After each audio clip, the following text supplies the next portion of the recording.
Francisca nos contara si hay alguna, o son puros escombros nomás unos sobre otros, pero la intención de este espacio es justamente reflexionar en torno a eso. Entender, digamos, que aquí hay una convocatoria, una mirada nueva, y esa convocatoria se alimenta, digamos, de reflexiones como la de Francisca.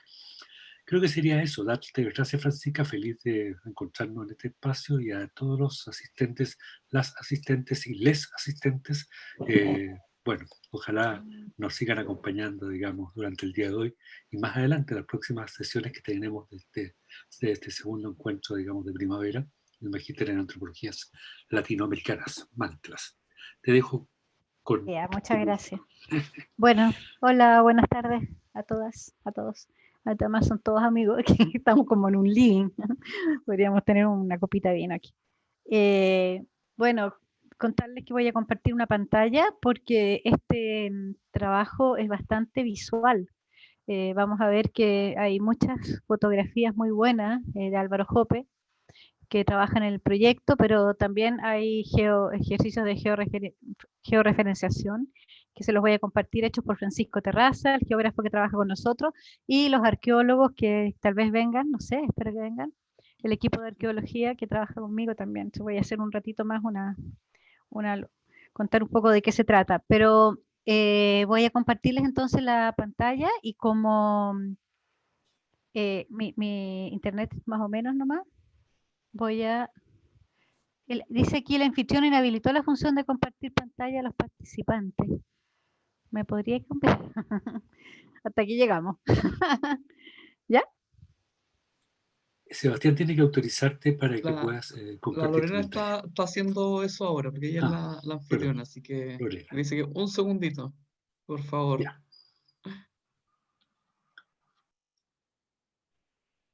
Bueno, voy a decir que en este es una investigación Fondesit. Se llama, el título es Ruinas Urbanas, réplicas de memoria en ciudades latinoamericanas, y voy a trabajar. Estamos trabajando un equipo. Aquí hay una coinvestigadora, la Javiera Bustamante, Andrea Roca, Paulina Fava, y un equipo que los voy a nombrar ahora, de arqueólogos y arqueólogas, Marcelo Colimil, Constanza Martínez, Víctor Landeros, Daniela Jara, y el geógrafo Francisco Terraza, más Leonor Benítez, que ha trabajado muchísimo también en este proyecto. Lorena Núñez y Álvaro Jope, el fotógrafo. Así es que este es el equipo que ha trabajado en esto. Mientras hacíamos esta investigación, ocurrió primero el estallido social en Quito, yo estaba trabajando en ruinas, luego en Santiago y luego en Bogotá, es decir, las tres ciudades que estamos investigando.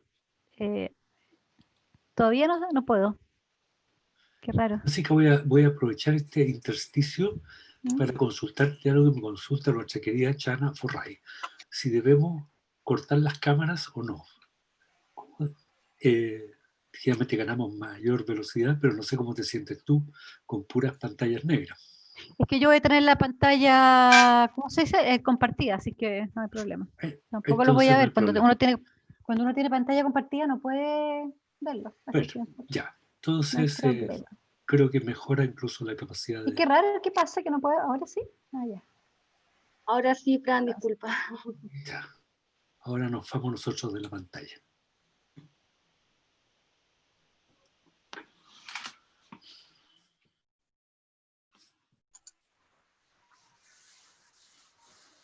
Ya. Entonces, bueno, esta es la gran figura, ¿no? La figura que hemos tenido estos días. De escombros, peñascos y grafitis, ¿no? El paisaje de la protesta un año después. Ya les presenté al equipo, les voy a mostrar algunas de las preguntas. Esta investigación no sospechaba cuando fue formulada que nos íbamos a encontrar en las tres ciudades con estallidos sociales, y estamos trabajando de hecho en una trilogía, pero ahora solo voy a presentar Santiago. Las preguntas tienen que ver justamente con las materialidades, las preguntas por los escombros, cuáles son esos escombros, cuáles son esas huellas gráficas del estallido y qué espacio ocupan el interior de nuestra ciudad. Nosotros estudiamos fundamentalmente Santiago, ¿no? ¿De qué nos hablan y qué memorias contienen, esconden y desestabilizan estas pieles agrietadas o intervenidas, como los monumentos, los muros y los espacios comunes, que es lo que trabajamos? ¿Por qué razones ellas se transforman en campo de disputa, en campo de incomodidad, o incluso en campo de borramiento, que es lo que estamos viendo? ¿Cómo se construye un paisaje de protesta? y cuáles son sus evidencias en el espacio público urbano. La noción de paisaje de protesta, que la tomo de varios arqueólogos, pero la verdad es que me encontré luego con uno que me gusta más, que de Rosana Reguillo, en México, el paisaje de la insurrección, que también me parece muy fuerte, ¿no? Me gusta más que como protesta, pero bueno, eso lo descubrí hace poco. Entonces el paisaje de insurrección, paisaje de protesta tienen ese punto en común. Mi gran preocupación, creo que se lo he comentado a mi amiga Rosana y a otros arquitectos también con los que converso, es qué hacer con la plaza. La Plaza Italia, la Plaza Baquedano, la Plaza Dignidad, las plazas, los monumentos de nuestras ciudades. Y esto que podría parecer como un ejercicio simplemente urbano, la verdad es que no lo es un ejercicio político y de la más seria política. Y quiero un poco mostrar a través de las evidencias materiales por qué estamos hablando aquí de la política del más alto nivel. El trabajo que les voy a presentar ahora nace fundamentalmente de un trabajo etnográfico. Voy a hablar solo en este minuto del estallido, ¿cierto? Porque teníamos otras entradas para las ruinas, pero comenzó con un trabajo etnográfico. Yo vivo en la Plaza Italia, Plaza Dignidad, a pocos días después del 18 de octubre, bueno, y como todo trabajo etnográfico, fui trabajando la observación participante, claramente. Una observación participante que yo la fui registrando en distintos escritos que a lo mejor ustedes han podido leer, casi como bitácora, por el ritmo que tenían. Y al poco tiempo de hacer este ejercicio de bitácora, me fui dando cuenta que había este ejercicio de intentar aproximarse a los integrantes, a los actores, a los agentes, a los que estaban movilizándose, tenía una suerte de condición efímera, que es la que voy a tratar después, de rapidez, ¿no? Que me dificultaba a aprehender con H, ¿no? ¿De qué se trataba? Y entonces me empecé a quedar con las materialidades. Y fue con el paso de la semana, en realidad fue en diciembre, poco tiempo después, hablando con Felipe Armstrong, escuchando a Flora Vilches también, que está aquí, darme cuenta que los arqueólogos habían trabajado las materialidades derruidas, y habían trabajado, la arqueología histórica ha trabajado lo que Didi Huberman llama las cortezas en el tiempo, esas cortezas, esas capas, esas costras, pero que también lo trabajaban para estas ciudades. Eso me pareció fantástico, me fui un par de veces a escucharlo, y en ese ejercicio logré convencer a 4 jóvenes arqueólogos de la Universidad Alberto Hurtado para que me ayudaran a hacer este registro. Hicimos un registro durante enero, febrero, marzo, que termina con la pandemia, 3 meses, de los grafitis. Quiero, antes de entrar en esos resultados de la investigación, algunos antecedentes que me parece que todos conocemos, pero que de todos modos permiten explicar algunas cosas. Francisco Terraza, que está aquí en el público, geógrafo, para mí fue muy importante también de descubrir en este esfuerzo por comprender cómo se configura el paisaje de la protesta, también plasmar en el espacio los antecedentes de la investigación. Entonces voy a organizar la presentación en 4 momentos. Uno que son los antecedentes, donde planteo que no hay posibilidad de entender la resistencia y las insurrecciones si no atendemos a la profundidad del colapso que tienen estas estructuras de nuestro sistema. 2, voy a desarrollar la noción de paisaje de protesta, una noción que a mí me parece esencial para comprender cómo se transforma el espacio público y cómo los protagonistas de la historia hacen un nuevo espacio. Y voy a luego, en tercer momento, ya profundizar en los resultados de la investigación desde la etnografía y desde el locus del emplazamiento de la revuelta y esos materiales, que son materiales derruidos, como los monumentos, pero sobre todo las huellas materiales, los grafitis que trabajamos en la sucesión en el tiempo, ¿no? Voy a entregar finalmente algunas reflexiones y me encantaría que la conversación pudiera ir por el lado de qué hacemos, ¿no? Luego.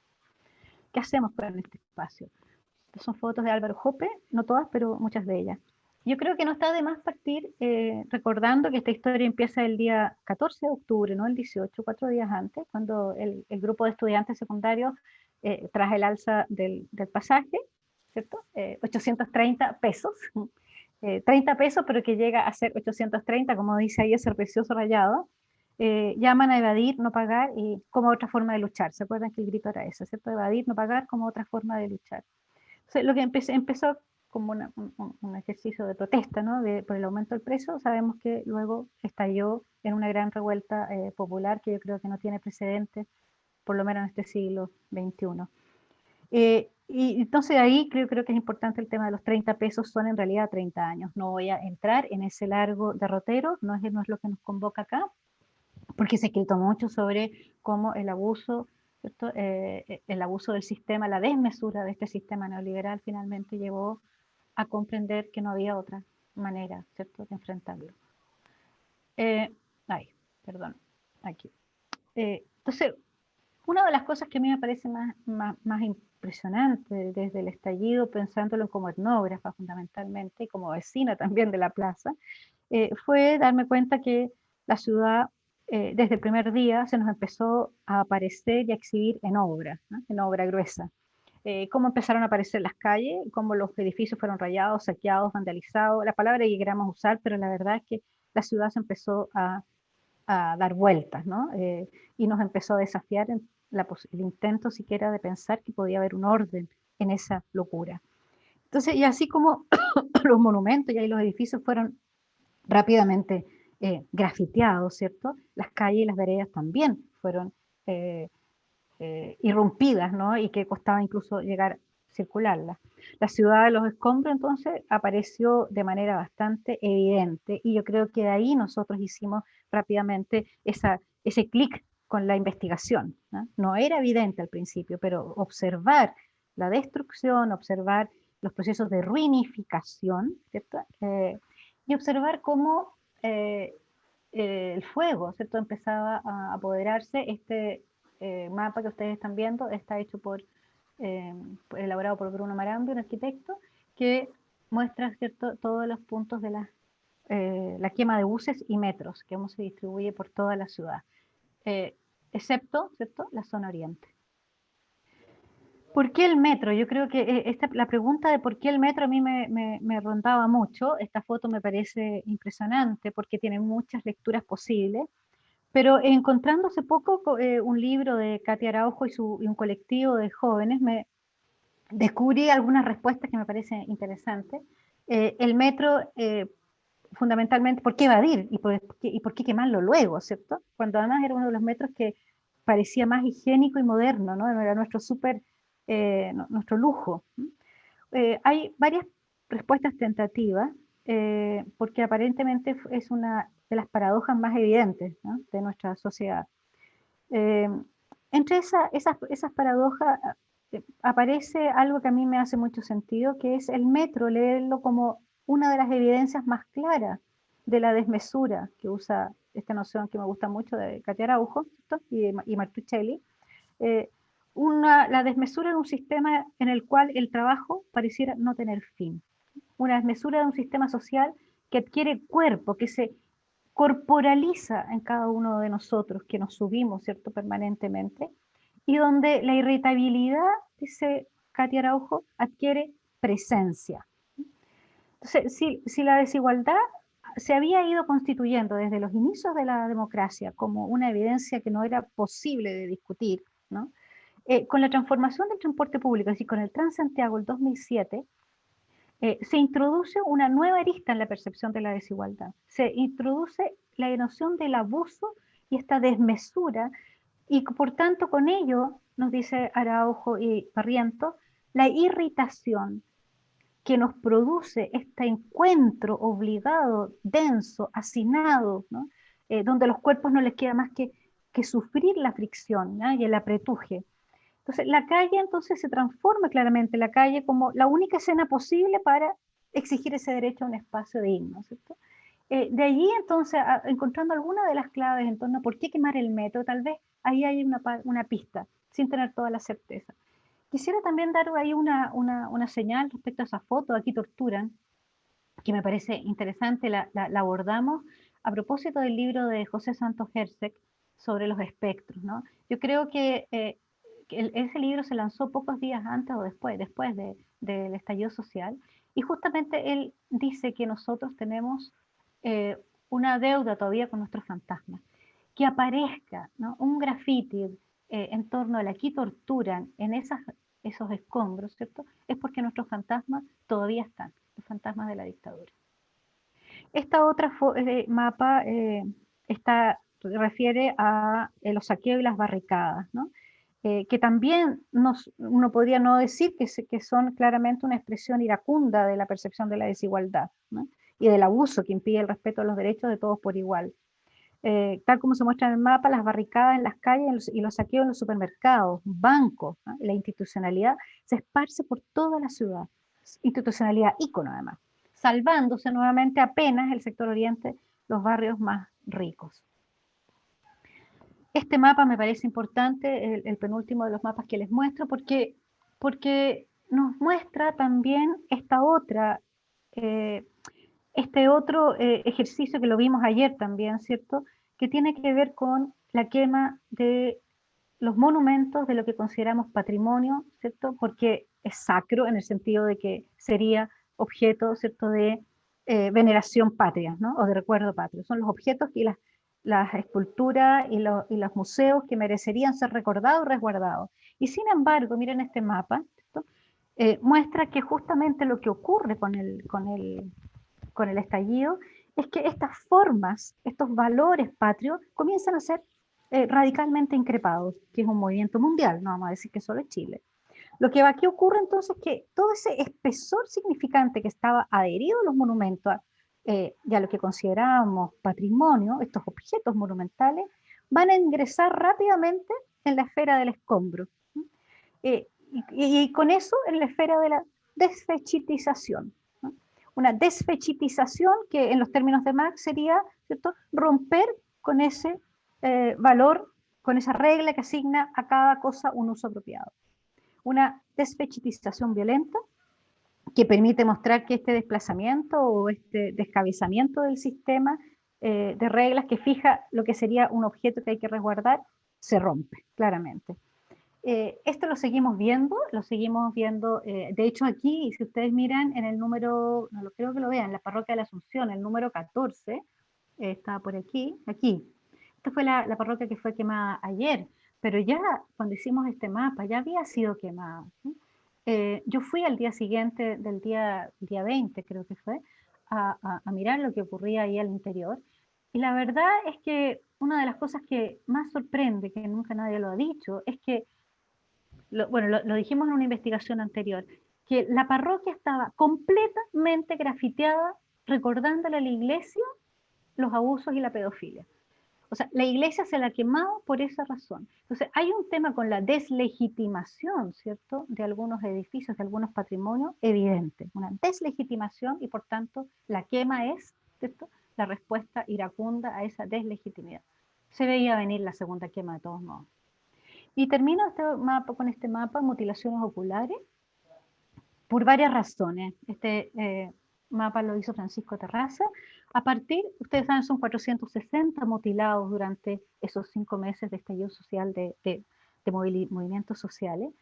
Y 460, sin embargo, no existe ninguna base de datos, es que eso es muy sorprendente. Nosotros escribimos al Instituto Nacional de Derechos Humanos, no tienen. Logramos como 111 o 112 informaciones de direcciones y de lugares donde había ocurrido. Y les muestro esto por 3 razones. Uno, porque yo creo que es la expresión de la brutalidad con que se ha reprimido a los manifestantes en el espacio público. 2, porque no deja de ser paradojal que siendo uno de los emblemas la frase Chile despertó se haya disparado con tanta impunidad justamente a los ojos de los manifestantes. Ahí hay una gran disquisición que podríamos hacer, ¿cierto? ¿Qué significa disparar a la mirada?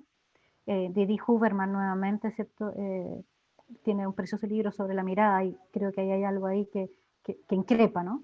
Y tercero, lo muestro porque al observar los lugares donde se concentra el mayor número de mutilaciones, fíjense abajo en el círculo, ¿no? Ustedes pueden observar con gran claridad una cruz, casi es como la cruz del sur, ¿no? Esa cruz se distribuye, muestra que los puntos de las mutilaciones, de los disparos, se distribuyeron estratégicamente entre el eje de la Alameda Plaza Italia, o Plaza Dignidad, formando una cruz con Puente Pío IX y Vicuña Maquena. Ahí lo pueden ver, aquí. ¿no? Y un poco hacia arriba, ¿no? Hasta Salvador. Este es el espacio que pienso yo se constituye finalmente, no solamente por las acciones de los manifestantes, sino que también por las fuerzas policiales represivas, en el paisaje de la insurrección, en el paisaje de la protesta. Y ahí es donde se concentra esta violenta y sanguinaria represión. Esta frase de Jacques Rancière me parece súper iluminadora porque nos permite introducirnos a la idea de los paisajes insurrectos, de los paisajes de la protesta, y dice, hay momentos donde las masas en la calle oponen su propio orden del día a la agenda de los aparatos gubernamentales. Estos momentos, entre comillas, no son solamente instantes efímeros de interrupción de un flujo temporal que luego vuelve a normalizarse. Son también mutaciones efectivas del paisaje de lo visible, de lo decible y de lo pensable, transformaciones del mundo de los posibles. Me parece fascinante porque de alguna manera también responde, ¿no? esta obsesión de nuestras autoridades por la normalización, ¿no? Si uno pudiera pensar que esto es un anticipo de lo que viene, ¿no? Esta idea de la mutación efectiva del paisaje de lo visible, por una parte, pero también de lo decible y de lo pensable. Ciertamente aquí algo cambió. Y no es que Jacques Rancière está hablando de nosotros, pero la violencia de este paisaje, como vamos a ver ahora, no puede sino significar que hay transformaciones del mundo de los posibles. Esta foto me gusta mucho, la saqué desde la ventana de mi casa, miren los jóvenes, ¿no? Bueno, esto es pre-pandemia, cosa que me parece clave. Que, miren, estoy mirando ahí que hay un cabro que me está sacando una foto y después tengo problemas por estar mirando ahí sapeando. Bueno, esto me parece, estos primeros escenarios son, a mí me parecieron maravillosos, no solamente por lo buen ufolle que aparece por todos lados, esta bandera mapuche, sino que también por estas banderas, ¿cierto?, en blanco y negro. Evidentemente el espacio es mucho más que esto, vamos a ver ahora cómo el paisaje de la protesta, este croquis está hecho, de alguna manera traté de plasmar con la ayuda de Álvaro Gueni, diseñador, el trabajo de la etnografía, ¿no? Una de las cosas que me interesa muchísimo dejar claro acá, a propósito de lo que se muestra, ¿no?, por la televisión y por los medios de comunicación, es que este espacio de insurrección o paisaje de la protesta es muchísimo más que violencia, saqueo y barricada. En un muy rápido punteo, ¿cierto?, de mi cuaderno de campo, ¿cierto?, uno podía hacer un itinerario, una bitácora de todo lo que había estado ocurriendo. Lo central tal vez es decir que la plaza fue tomada, ciertamente. Entonces, el general Manuel Baquedano, no ha sido solamente pintado, ¿no?, sino que hay una toma y una ocupación. Y yo creo que la noción de toma aquí en este país tiene una importancia radical, más aún cuando viene de jóvenes que han tenido en su memoria y en sus antepasados, ¿cierto?, la experiencia de la toma poblacional. Hay un museo, hubo un museo a cielo abierto del colectivo originario, que está ahí en el punto B, ¿cierto? En ese punto voy a mostrar luego fotos, que fue brutalmente sacado el 9 o el 10, 15, no me acuerdo, apenas se declara la pandemia, la Intendencia aprovecha de sacarlo, ¿no? Ese monumento tenía una posición, esas tres figuras, ¿no?, en honor al pueblo mapuche, Diaguita y Selknam, tenían un sentido de colonialista fascinante, que fue puesto justamente mirando hacia el centro histórico, dando la espalda al general Manuel Baquedano, y se pensaba justamente en confrontación y en diálogo. Nunca el colectivo pensaba que ellos reemplazarían a Baquedano, sino que más bien era esa fricción, ¿no?, histórica, que es la que les interesaba. Está el pizarrón del estallido social, con los muros del edificio Telefónica, está la cancha Pichanga, ring para boxeo, en algún minuto, y que ayer también lo pude mirar a través de CIMA, este lugar se transforma en la gran cancha poblacional de tierra, pierde esa estética, ¿cierto?, de jardín de estación, ¿no?, con sus pastos verdes y las flores de cada estación. El Jardín de la Resistencia, con ese grupo de jóvenes ecologistas en el Metro Baquedano, que ha perdurado y que tiene cosechas de tomate incluso. Las animitas de Mauricio Frede, el pizarrón del estallido social en el GAM, los juegos de skate usando los blindajes del monumento a los mártires de Carabineros, los grupos de las personas en situación de calle que ganaron sus pesos prestando el baño, la Galería Cima, que construye un tercer espacio, ¿no? A través de mostrar desde arriba, ¿no? Así como, ¿cómo se llama? The Light Lab, ¿cierto? Cuando imprime las caras, los rostros de Catrillanca sobre los edificios Turri y luego las frases sobre el torre telefónica, etc. Las brigadas de salud, los cuidados de los manifestantes, las ollas comunes. O sea, lo que quiero dejar claro aquí es que hay un paisaje que se constituye como una micropolis, que tiene mucho más riqueza y más presencia política que lo que muchas veces tendemos a recibir como información de los medios.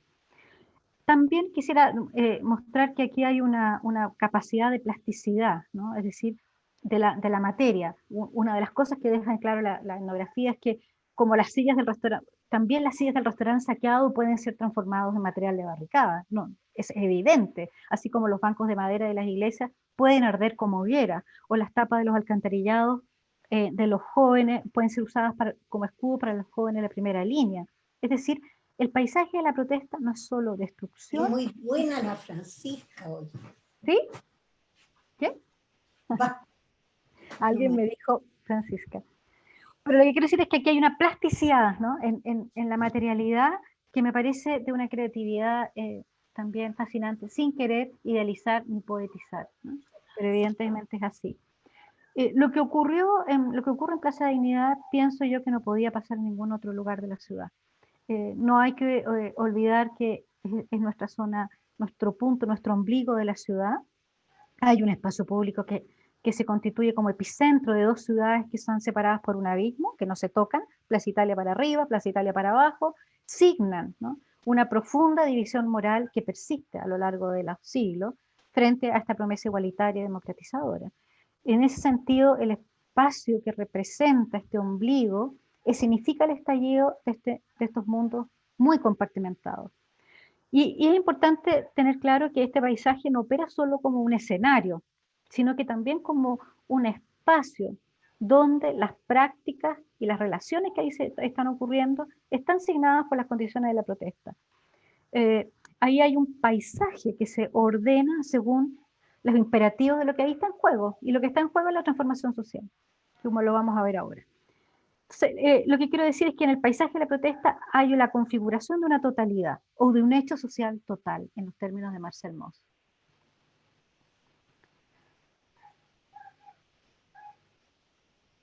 Aquí me enredé con no esperaba esto, pero bueno, yo creo que en el caso de lo que les mostraba aquí, este es el museo a cielo abierto, del colectivo originario, ¿no? Que denuncia ciertamente la palabra genocidio. Y yo creo que un aspecto relevante de este paisaje de la protesta o de estos meses es comprender cómo esa acción histórica y espacialmente situada de estos actores de protesta no solamente va a referenciar y marcar los lugares simbólicamente significativos para sus agendas, sino que también va a establecer un mensaje de un territorio que se va a desplegar a través de esta intervención.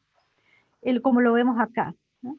Hay una puesta en escena de materialidades humanas, cuerpos, pero también no humanas, objetos, como estos rehues, que algunos minutos dijeron que eran rehues, tótem, no se sabía mucho, ¿no? Lo importante es que lo que se busca con esta puesta en escena, en esta construcción del paisaje, es resquebrajar los significados dominantes, es molestar, ¿no? Entonces, lo clave aquí es comprender cómo la injerencia de estos tres tótems en el lugar público van a transformar o buscan transformar el sentido original. Acción táctica, acción efímera. Lo cierto es que lo efímero fue dado más bien por el poder, ¿no? Que las arrancó de cuajo, no dejó nada. Pero algo que me importa dejar claro desde el principio, y en ese sentido decía, no quiero pasar por ingenuo tampoco, pero hay desde una dimensión, si se quiere, posidentitaria, ¿no? Pensando en que en Deleuze y en Guattari, la plaza tiene mucho de lógica rizomática. La plaza tiene mucho de un mapa de sentidos abiertos, que se desmontan, que se vuelven reversibles, que son susceptibles de ser modificados todo el tiempo. Hay ahí un cierto modelo organizativo que no sigue líneas de orden previamente dado, ¿no? Sino que hay una multiplicidad de cooperaciones en fricción. Ayer lo vimos, ¿no? Había habido un acuerdo entre las barras, pero llegó un punto en que ya no dio más, ¿no? Fue el reviente. Ahí se hizo el campo de batalla, ahí se arreglaron los desacuerdos. Lo cierto es que yo creo que es cierta, no podemos negar que algunos solo ven caos y derrumbe, y sin embargo otros en ese caos y derrumbe también ven surgir desde este paisaje formas, ¿no?, que hablan de reinvención de maneras de vivir en conjunto. Basta, ¿cierto?, observar una tarde entera y se pueden descubrir, ¿cierto?, esos piños, como dicen ellos mismos, de reinvención de nuevas maneras de ocupar ese espacio. Sin embargo, lo que destacan los medios van a ser fundamentalmente vandalismo. Aún así, vamos a ver que sobre estas ruinas y sobre estos escombros aparecen arquitecturas provisorias, aparecen modalidades como las que les voy a empezar a mostrar, ¿cierto?, que hablan justamente de un desorden en busca de un nuevo orden, ¿no?, o desórdenes que desconciertan a nuestras ciudades, o que obligan a detener la mirada 2 veces sobre esos espacios, etc. Lo importante para lo que quiero mostrar aquí es que son movimientos, o sea, lo que estamos frente a movimientos sociales, los nuevos movimientos sociales, algunos dirán, no sé, porque los une un objetivo. Movimientos porque buscan ser reconocidos, movimientos porque buscan ser escuchados, pero también son movimientos y son movilizaciones que se constituyen a través de las prácticas y porque buscan movilizar a otras personas, traer más desde las redes, de donde sea. Y también son revueltas porque expresan conflicto y también son insurrecciones porque se sublevan contra algún poder instituido. Entonces, lo que estamos mirando hoy día en este rizoma y desorden, ¿cierto?, es que hay una superposición de movimientos, de sublevaciones, de revueltas, de insurrecciones, que lo que buscan, ¿cierto?, es desestabilizar justamente lo que ha estado por décadas constituido como la política adecuada, ¿no?, o sea, la política institucionalizada. Este ejemplo me gusta mucho, este es el Jardín de la Resistencia, para quienes no lo conozcan pueden ir a verlo, porque realmente es una muy buena expresión de lo que acabo de decir, ¿no? En esta síntesis entre la creatividad y el desorden y la revuelta y la capacidad de inventar, ¿no?, espacios. A la plaza se llega desde el hartazgo, pero en el hartazgo, ¿cierto?, se encuentran nuevos deseos de transformación. Y en ese sentido, como símbolo que es, lo importante no es dejar la plaza vacía, lo importante es ocuparla, ¿no?, para poder cambiar el orden de lo dado. En este paisaje de protesta siempre hay algo de rito y liminalidad, ¿no? Hay modos de hacer, de sentir, de decir, que escapan a los controles reguladores de la política, ciertamente, ¿no? Las plazas ocupadas en ese sentido, con cualquier plaza ocupada y tomada, ¿cierto?, opera como un espacio intermedio. Como digo intermedio, digo liminal, ¿no?, en la línea también de Víctor Turner, como la idea de liminalidad, de posibilidad momentánea de construir una comunitas, ¿no? Podríamos decir también que estos espacios liminales o estos espacios intermedios tienen algo de lienzo, ¿no? Cuando uso la metáfora del lienzo, digo que lo uso fundamentalmente por la idea de la plasticidad, ¿no? Plasticidad, sencillez, con la que apunta a lo que sucede, con lo que se apunta justamente a tratar de trazar, delinear, crear otros mundos posibles. Nada de esto voy a mostrar que existe ahora. Ciertamente no existe una sola escala para conocer la magnitud de las revueltas, ¿no? Porque pueden ir desde el más mínimo gesto hasta el movimiento de protesta más multitudinario, eso lo hemos visto, ¿cierto? Sin embargo, ambos gestos contienen siempre algo de danza, ¿no?, de desestabilización, algo de riesgo frente a la represión que seguro que viene, ¿no? Entonces, yo creo que si Judith Butler estuviera acá o Diana Taylor, ¿cierto?, no podrían estar más contentas, ¿no? No solamente por las tesis, ¿no?, sino que porque claramente aquí hay gestos de protesta donde el cuerpo, el torso desnudo, especialmente femenino, alegre, ¿cierto?, busca e increpa a liberar esa mirada cosificadora que la historia ha puesto sobre nosotras, que ha puesto sobre los pobladores de la calle, que ha puesto sobre los monumentos. ¿Sí? En este gesto o en esta expresión performativa ciertamente hay una dimensión política, ¿no? que no es un lenguaje residual o que no es una gramática por defecto, ¿no? Lo que estamos viendo acá es una performance, ¿cierto? Que es el despliegue de un episteme, es un modo de transmisión, es una realización, es un medio de intervenir en el mundo. Algo que ciertamente es muy difícil de comprender para el pensamiento que piensa la política, pero también para el pensamiento masculino, ¿no? O sea, no sé si se acuerdan de ese horroroso comentario de estos, a propósito de estos cuerpos de Alfredo Jocelyn Holt, ¿no? Que los encontraba no tan bellos como debería ser, ¿cierto?, la figura de la Revolución Francesa, ¿cierto?, y sus pechos desnudos. Algo que los antropólogos nos gusta muchísimo también es encontrar en estos espacios, sea cual sea, ¿cierto?, porque siempre andamos buscando de alguna manera esta tribu perdida, pero la verdad es que aquí en la plaza no cuesta mucho encontrar esto que hemos llamado el potlatch, ¿no?, históricamente. O sea, el potlatch, perdón, en la tradición de la historia de la antropología. O sea, una serie de solidaridades, ¿no?, que unen a los protagonistas, pero que además de, de estos tres movimientos, ¿no?, del dar, recibir y devolver, que es propio, ¿cierto?, del don, de Marcel Mauss nuevamente, ¿cierto?, la verdad es que lo que a mí me parece más fascinante es observar cómo confluyen aquí, en esta instancia, en esta olla común que están viendo ustedes aquí, que me lo pasó Camilo Miranda, esta foto, cómo en esta olla común confluyen también épocas y memorias. Porque aquí estaban las abuelas y aquí estaban las madres, es decir, aquí hay dinámicas, trabajo colaborativo que se construye en parte del reconocimiento mutuo de estos afectos compartidos. Se alimenta a la primera línea, se alimenta a los que se están movilizando, pero también hay un conocimiento que se hereda, que viene. Y que también va a servir, luego lo estamos viendo hoy día con la pandemia, o sea, un conocimiento, una experiencia del potlatch que luego se da en el ejemplo de la despensa solidaria, en la olla común, replicada en la pandemia. Algo que me importa advertir tiene que ver, y que para lo descubrí con los arqueólogos, no lo había pensado, pero me parece fascinante y para ellos es un tema, ¿no? Habría que advertir el carácter efímero de todas estas materialidades y todas estas prácticas de la protesta. Que una de las características de los espacios de protesta es precisamente que los registros materiales no permanecen en el tiempo. Esto que lo ven ustedes ahí, lo encontré un día bajando a mirar el Jardín de la Resistencia. No lo podía creer, lo guardé, ¿no? Lo tengo ahí.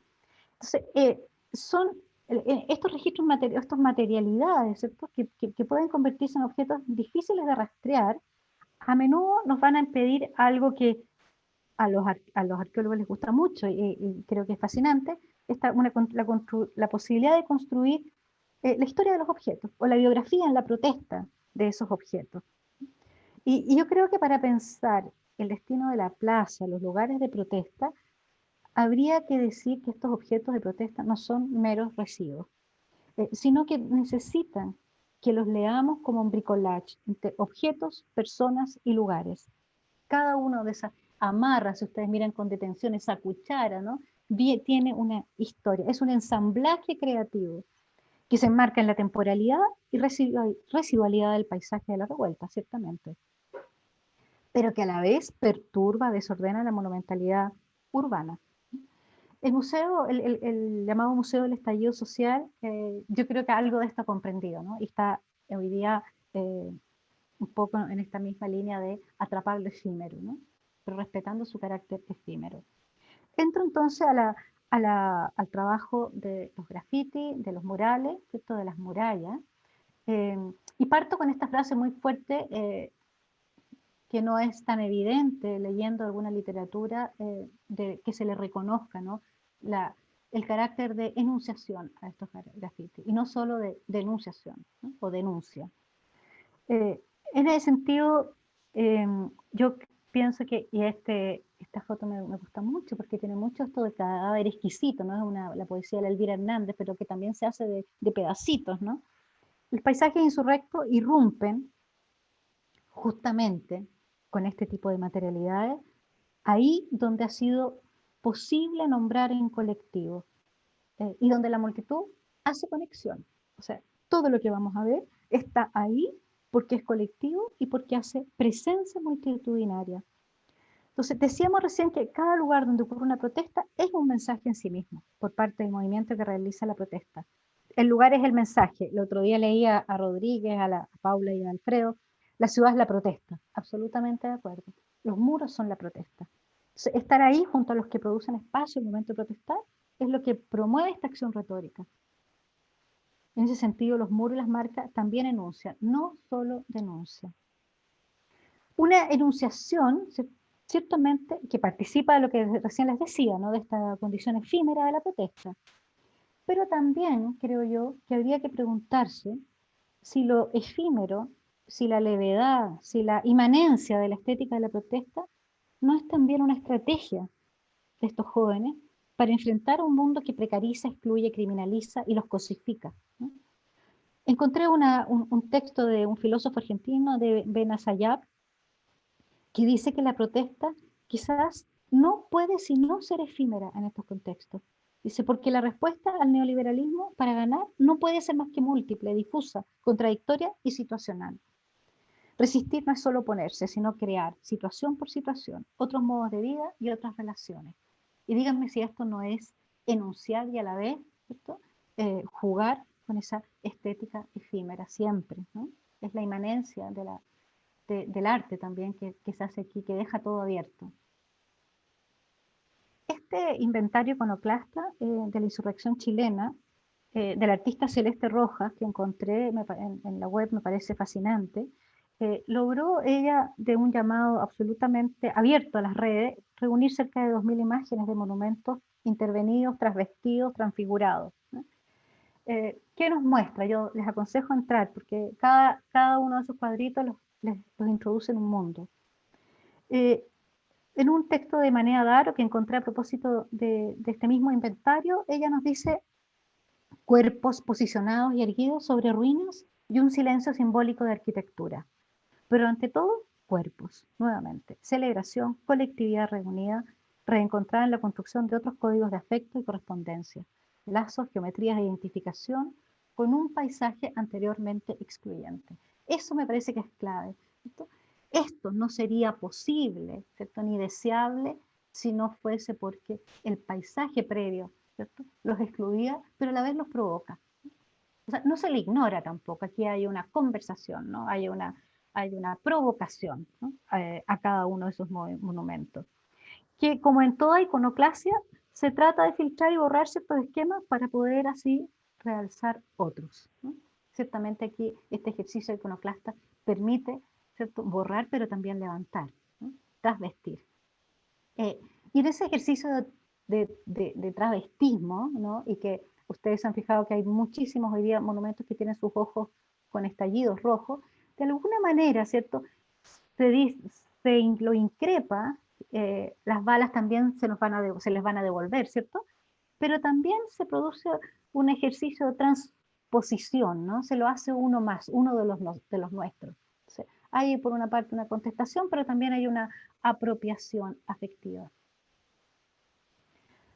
Esto me parece fascinante. Esta foto la sacó ayer Álvaro Jope, y justamente aquí lo que vemos, ¿cierto?, es este transvestismo donde los cuerpos y que además uno, si piensa en la magnitud histórica que tienen estos monumentos intervenidos, y de lo infinito que va a ser el proceso de estallido social, porque todavía sigue a pesar de los tiempos de pandemia, esta experiencia visual, ¿cierto?, a lo que nos remite en realidad es a una visión múltiple de cuerpos, múltiple de miradas, imposible, ¿cierto?, de ordenar ni siquiera, aunque nosotros nos quedemos ahí pensando, tratando de entender, ¿no?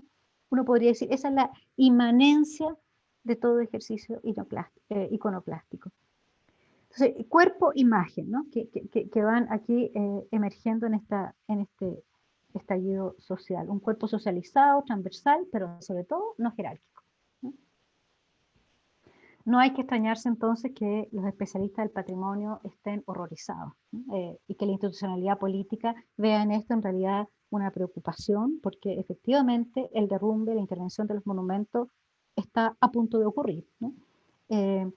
Sin embargo, también este ejercicio, entendido como alteración de las imágenes, hay que leerlo como esa expresión de profundo malestar con lo que ha sido este mundo artístico, político y religioso, a propósito de las iglesias quemadas, ¿no?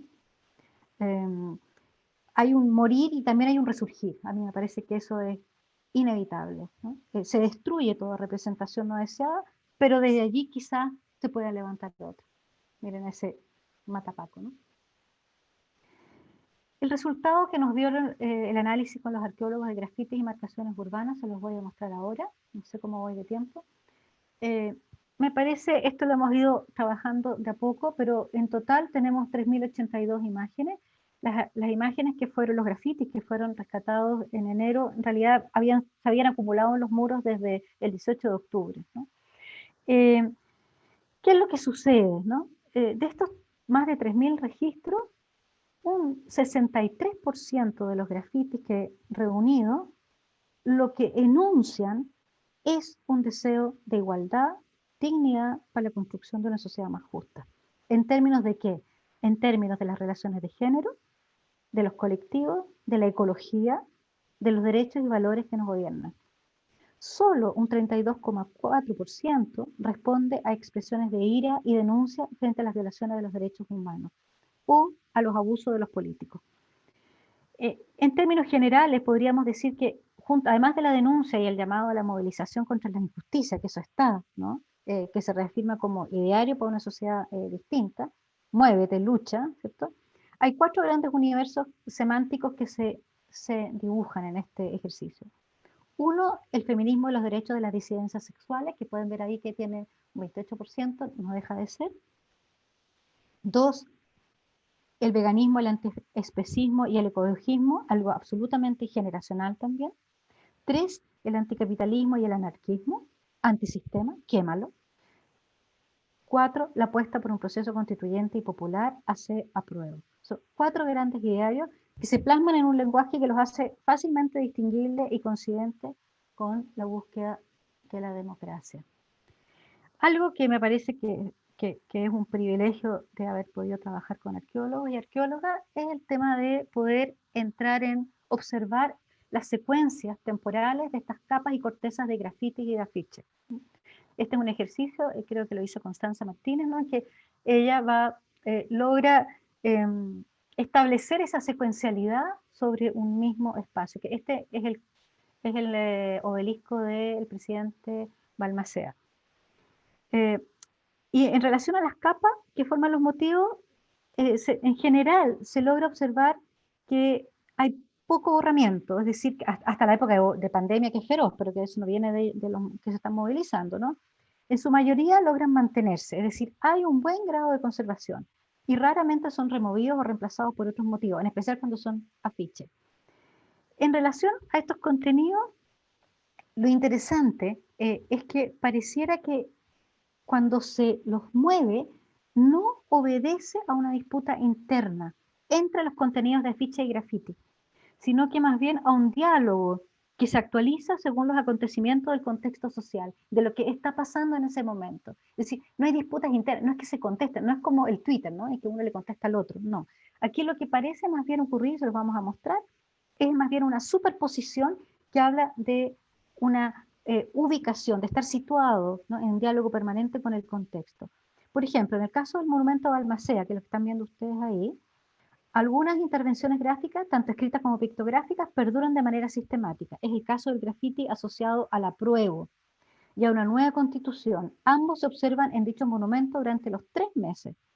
En cambio, ACAP, acrónimo de All Caps All Bastard, si bien está representado abundantemente en enero, su frecuencia baja en febrero y es reemplazado por chilenismos, tales como Paco Culiao, Yuta, el Matapaco, en circunstancia, en un momento en que la escultura fue quemada justamente por sectores de derecha. Este es otro ejemplo, también está en la base de Balmaceda, ¿no? Del obelisco. Algo similar ocurre a inicios del mes de marzo, donde lo que se ve es que se registra una mayor cantidad de motivos, pero que están asociados a consignas feministas, que coincide con la conmemoración del Día de la Mujer, del 8M, ¿no? Entonces, entre el 7 de marzo, un día antes de la multitudinaria marcha, y el 14 de marzo, fíjense que al lado derecho lo que se graba es una capa de positivos de manos de color morado, que cubre todo el panel. Pero se le suma el nombre de Macarena Valdés, ¿cierto? La líder dirigente asesinada, y las siluetas negras de 4 mujeres, ¿no? arriba, mano derecha. O sea, en definitiva, lo que vemos es que hay una superposición de motivos por capas que asegura la permanencia, que asegura la actualidad de las demandas en el espacio, pero que sobre todo instala la presencia de estamos aquí, dejamos nuestra huella. Esta preciosa cita de Walter Benjamin me parece pertinente.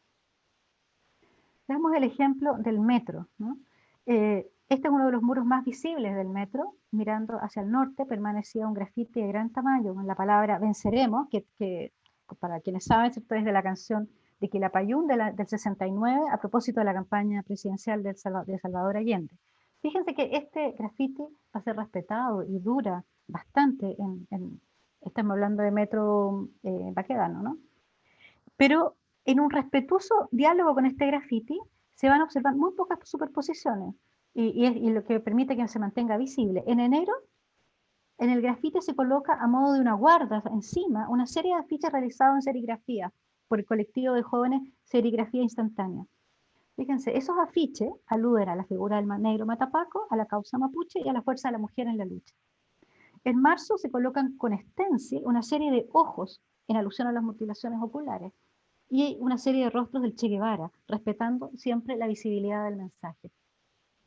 Nuevamente el diálogo, ¿no? El diálogo muy respetuoso y a la vez pertinente con el momento. Este otro ejercicio me parece muy admirablemente bien hecho por los arqueólogos. Lo que vemos aquí es también una de las puertas principales de ingreso a la estación de metro. El 18 de octubre está, mire cómo queda, ya se lo había mostrado, ¿cierto? Esta puerta está totalmente destruida y quemada, pero a los pocos días, sobre el panel de refuerzo que instala la misma administración del metro, se instala Pinochet Narco, ¿cierto? Para luego sucederle el gran grafiti de tamaño inmenso, ¿cierto? En términos de dignidad, ¿no? Que se mantiene hasta enero, producto de la pintura gris, con que la misma intendencia, ¿cierto?, va a tapar es gran parte de los muros. Entre el 18 y el 24 de enero, la intendencia pinta de gris todos esos grafitis. Pero días más tarde se puede leer algunos motivos como lucha como mujer y no más impunidad. Y en febrero la disputa por el lugar se agudiza, se va a pegar un gran globo ocular, ¿lo ven ahí? Ahí, un gran globo ocular, sobre el cual se van a ir agregando más consignas. En el caso de marzo, para el 8M, se pinta en color lila la frase "la paca no es compa". Y 6 motivos en su parte superior se conservan a lo largo del tiempo. Chile despertó, ACAP, feliz 1312, que es lo mismo que ACAP, ¿no? FLP, más MON, menos Paloma. Este es el último ejercicio que les quiero mostrar. Finalmente, es otra puerta también, la puerta poniente.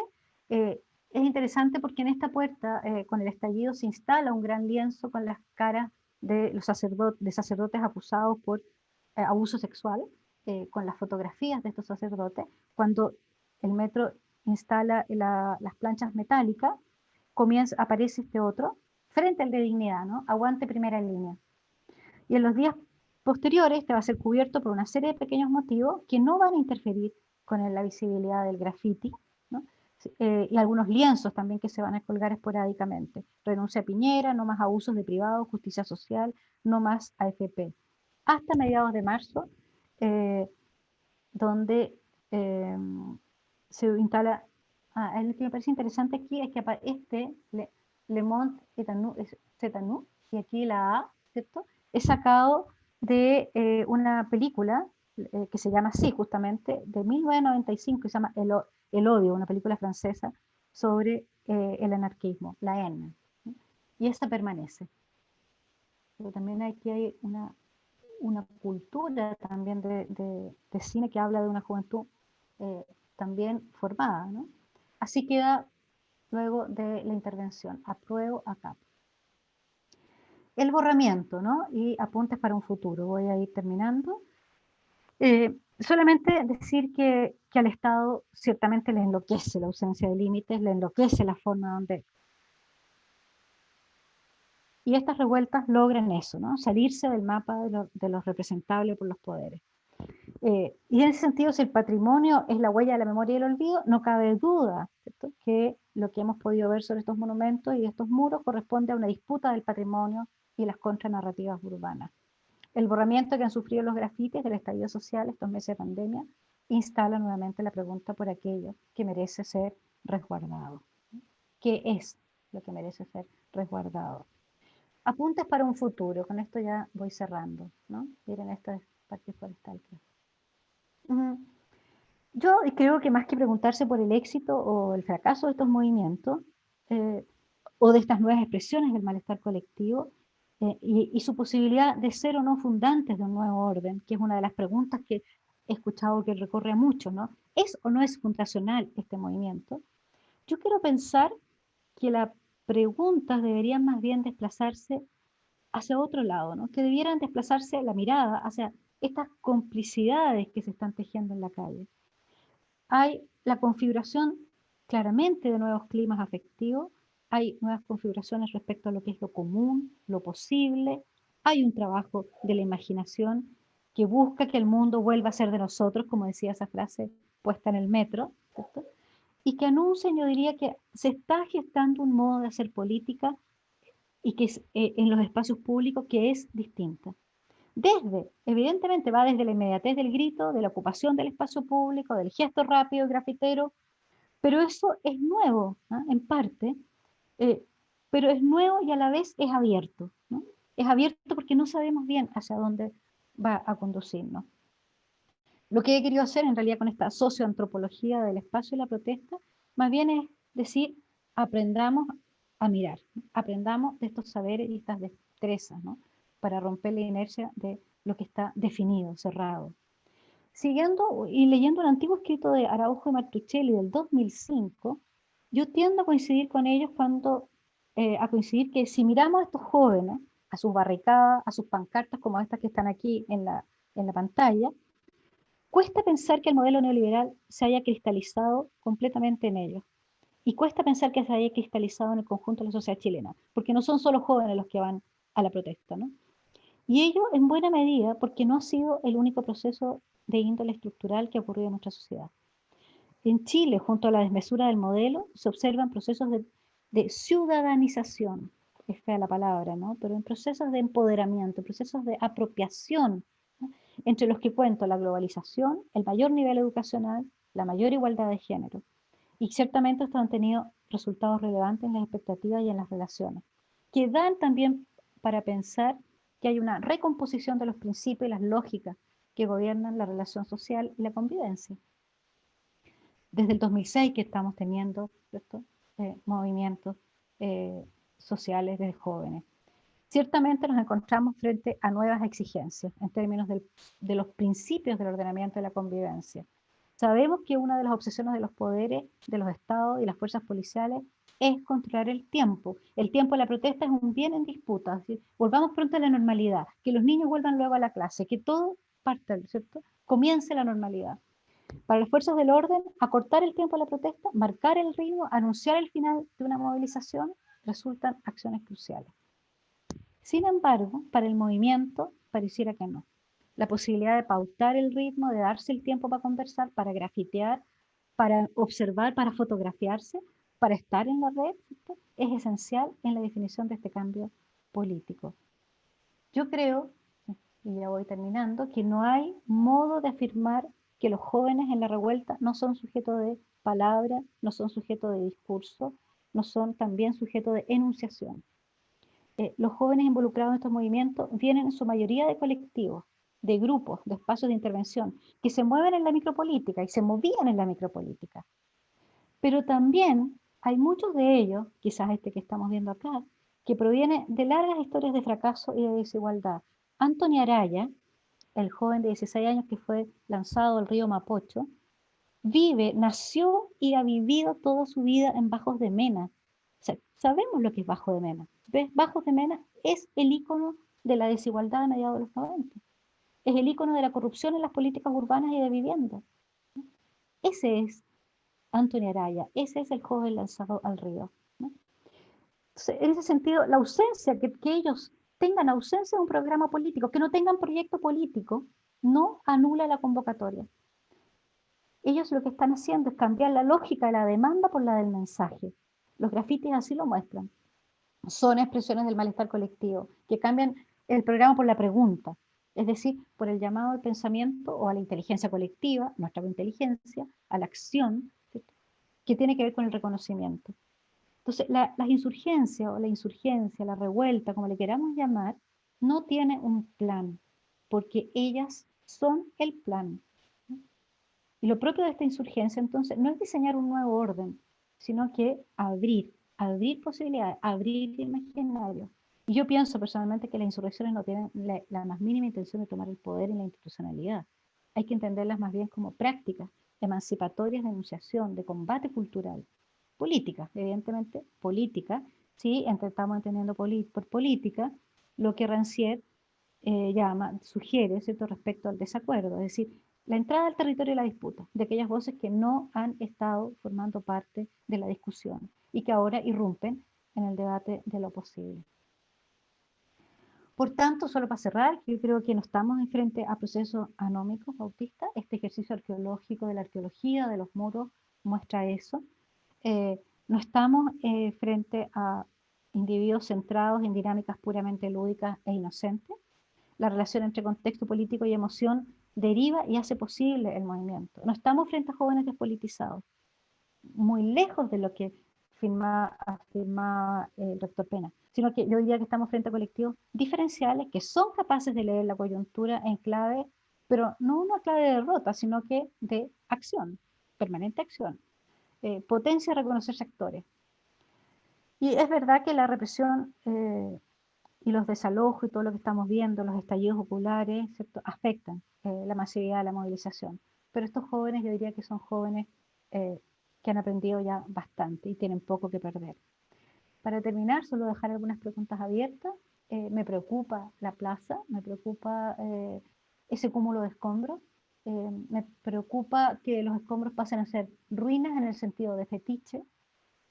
¿Cómo vamos a resolver quién define lo que es merecedor de ser resguardado y conservado? ¿Cómo hacemos memoria de este estallido? ¿Cómo respetamos y escuchamos las prácticas performáticas que han cubierto la plaza?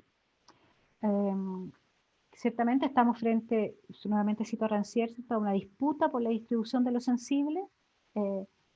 Lo sensible está alterado y seguirá siendo alterado, lo sabemos, y solo así podemos pensar que hay política posible, ¿no?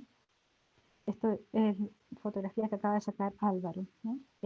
Las imágenes que acumulamos estos meses de este tipo de imágenes, ¿cierto?, muestran un ejercicio iconoclástico de un lenguaje censurado, invisibilizado por la historia hegemónica y política, una negación de las demandas por la autodeterminación de los cuerpos, una negación de las disidencias sexuales, una negación de los pueblos indígenas, una negación o ningún neo, como dicen los mexicanos, del autocuidado femenino frente al abandono del Estado.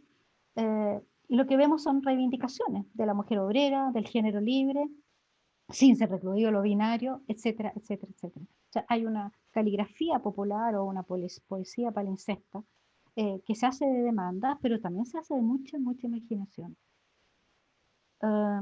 Simplemente quiero cerrar.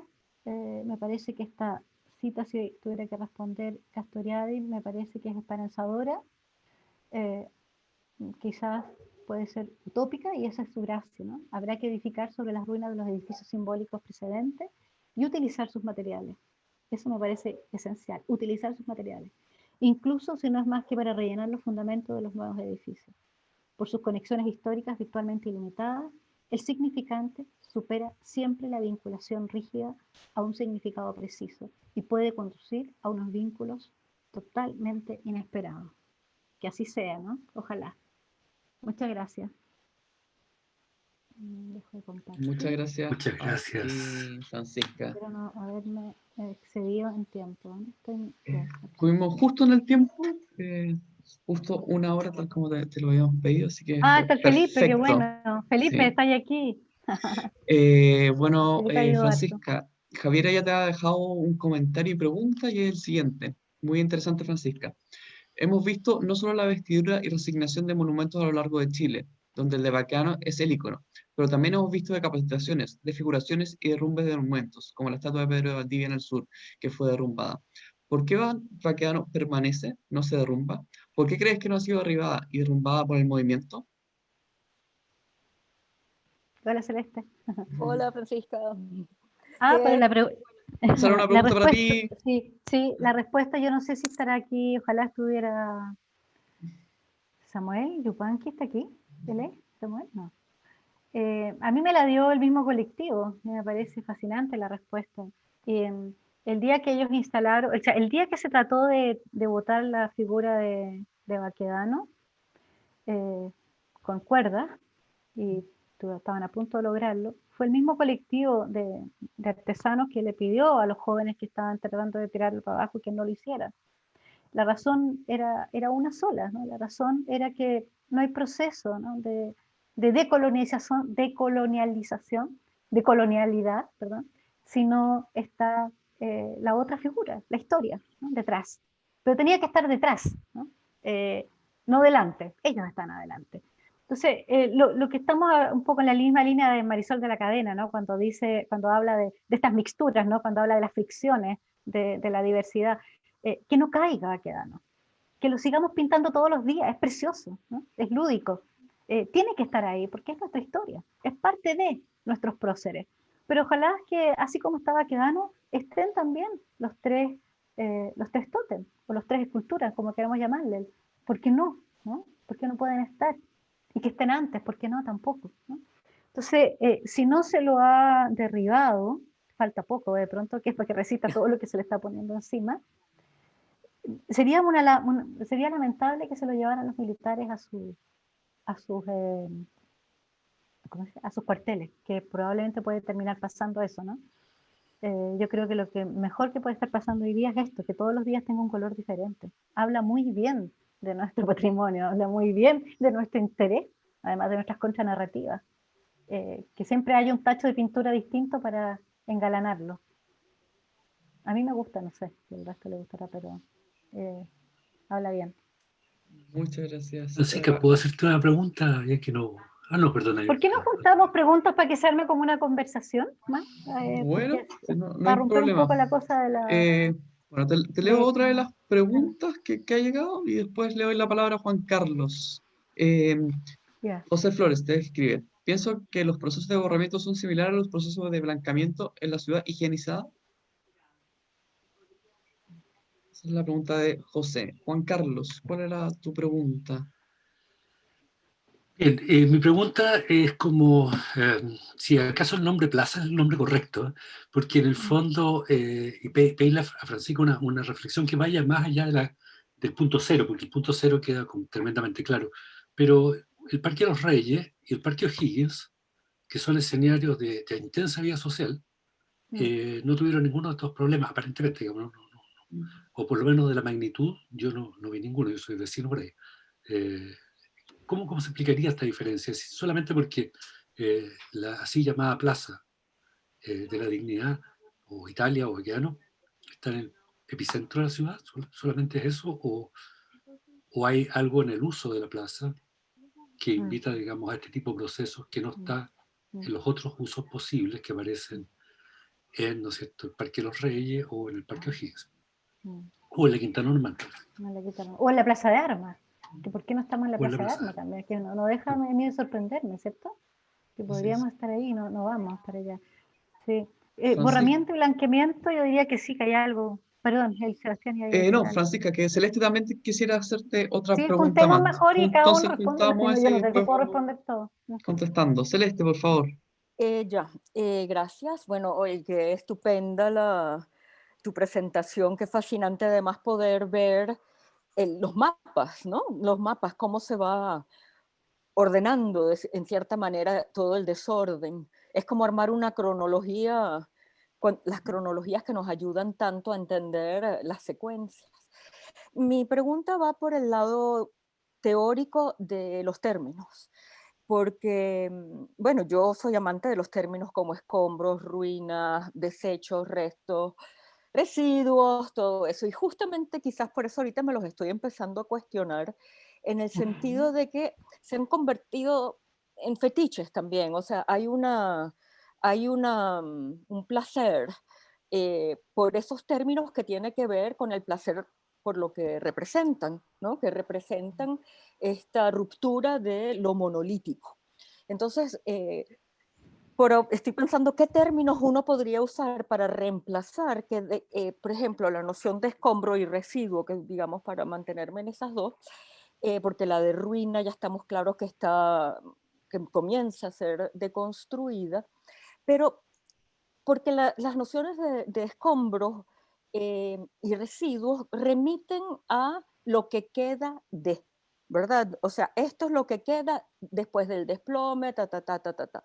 Pero resulta que, como estamos viendo efectivamente en Santiago y en tu presentación quedó muy claro, estos son escombros vivientes, o sea, están cargados de vida, están cambiando todo el tiempo. Entonces, ¿cómo hacer para que estas nociones puedan reflejar también la vitalidad que significan en esa ruptura del orden monolítico que, como tú dices, se desquicia frente al fragmento, porque el fragmento lo rompe, lo dispersa, etc. Y vuelvo a pensar, hablando de filósofos franceses, en Michel de Certeau y la distinción que hace entre táctica y estrategia, viendo la estrategia como la estrategia militar centralizada, pesada, etcétera, y la táctica, que muchas personas no la entenderían sistemáticamente, como precisamente un sistema mucho más móvil, ligero, difuso, como puntual.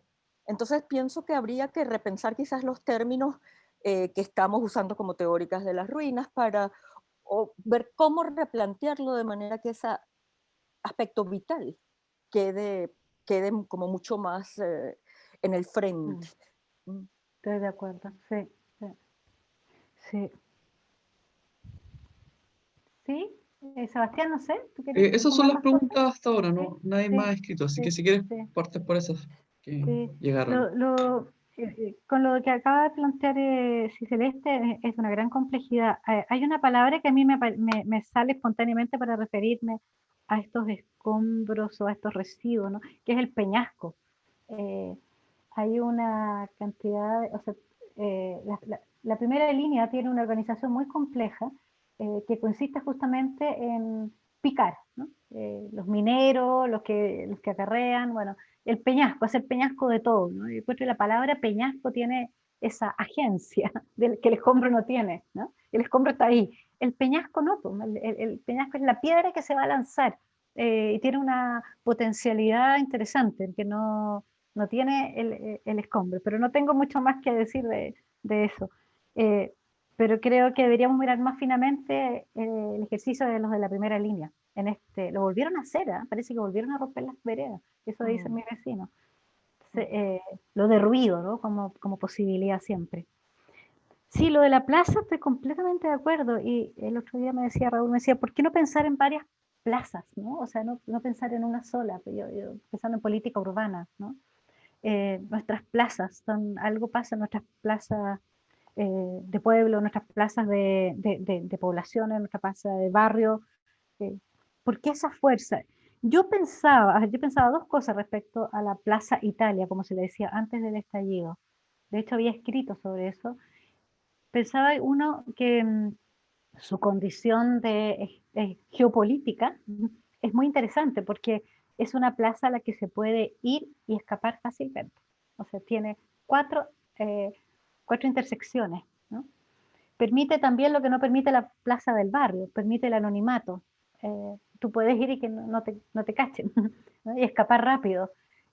Tiene la condición del centro, estructuralmente, ¿no?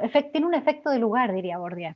Tiene un efecto de lugar, no solamente por lo geopolítico, sí, político, sino que también de clase. Eh, tiene su neutralidad también. Y eso explica también que la Plaza Italia, Baquedano, se iba antes tanto a celebrar un partido como la caída de Pinochet o como la muerte de alguien o odiado, etc. Es decir, tiene esa condición, no sé si hay otro lugar que la tenga tan fuerte. Que por ejemplo en Buenos Aires la tiene la Plaza de Mayo, ¿no? O el Obelisco. Los bonaerenses, los argentinos tienen en su capital tienen mayores diversidad, ¿no? Pero en general está centrado en torno a la Casa Rosada, por ahí. Acá no, acá la plaza, acá la moneda sigue estando como un lugar intocado. blanco en su aislamiento.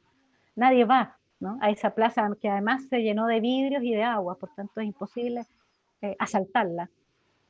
Está blanca, está intocable.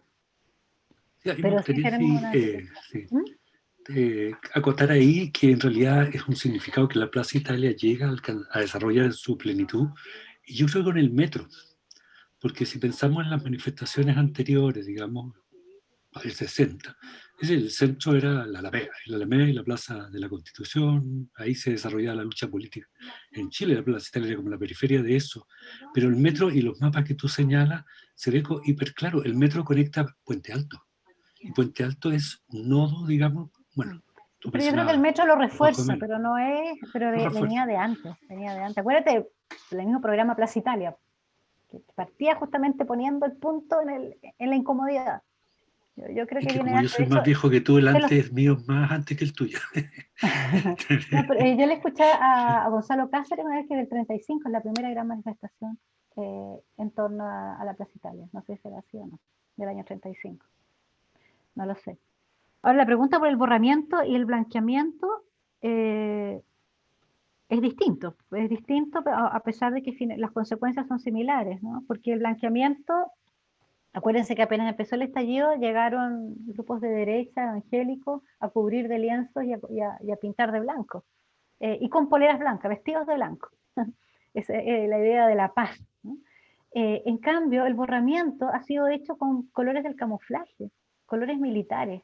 Y eso ha significado que la plaza se ha militarizado, se ha legitimado en su condición de campo de batalla. Es súper distinto al efecto que tenían los evangélicos y la clase, no sé, más conservadora, que llegaba con escoba, pala, bolsas de basura, vestidos de blanco y pintura blanca y rodillos. Eso era, limpiar, poner nuevamente en su lugar las cosas. Pero esto otro, lo que estamos viendo ahora, son colores del camuflaje. El verde, el café, el negro, eh, colores que no dicen relación con el blanqueamiento. No viene la apropiación.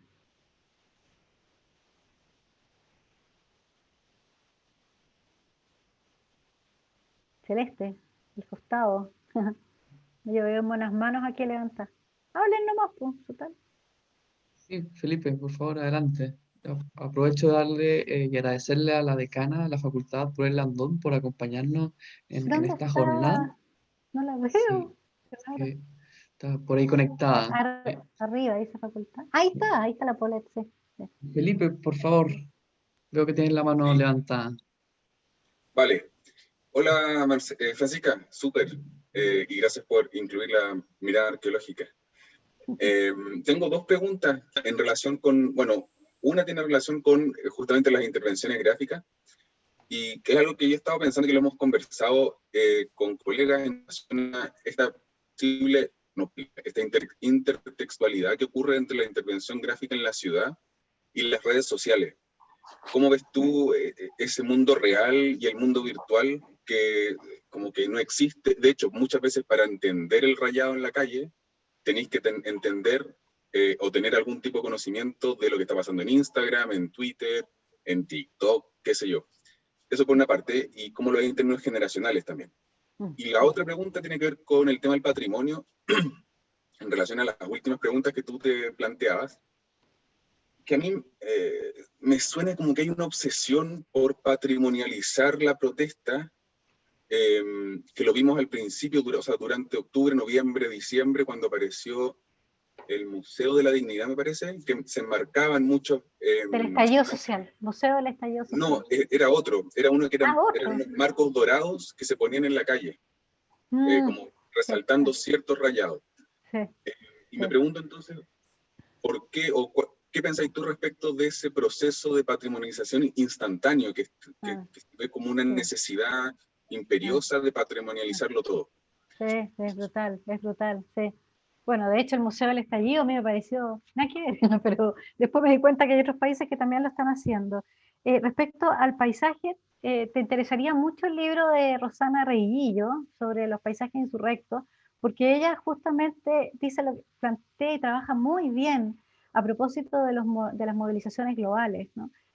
Habla de los enredados, ¿no? Hace ese juego de palabras. Es decir, no hay... el éxito se juega finalmente en la red. Y eso es efectivamente generacional. Pero ella estudia la toma en Nueva York, la toma de Wall Street, ¿cómo se llama? Zanetti, no me acuerdo cómo se llama la plaza. Zanetti, no me acuerdo. Y demuestra cómo en estos movimientos la globalidad, el estar en la red, ¿cierto?, opera no solamente como convocatoria, sino que también como blindaje. Y lo que vemos hoy día, que es una dimensión que yo no he trabajado, ni creo que vaya a trabajar, es como el celular, ¿cierto? Anticipa y a la vez blinda, hace de blindaje. O sea, los cabros tienen ese celular como, no solamente como ¿cómo se dice?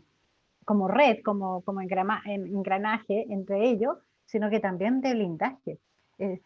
Todas las grabaciones que aparecieron sobre Anthony cuando cae, ¿cierto? Dejan evidencia, o sea, hasta él mismo tenía, el mismo Paco, ¿cierto? Tenía sus propias cámaras, no eran las institucionales. Sí, hay un lenguaje.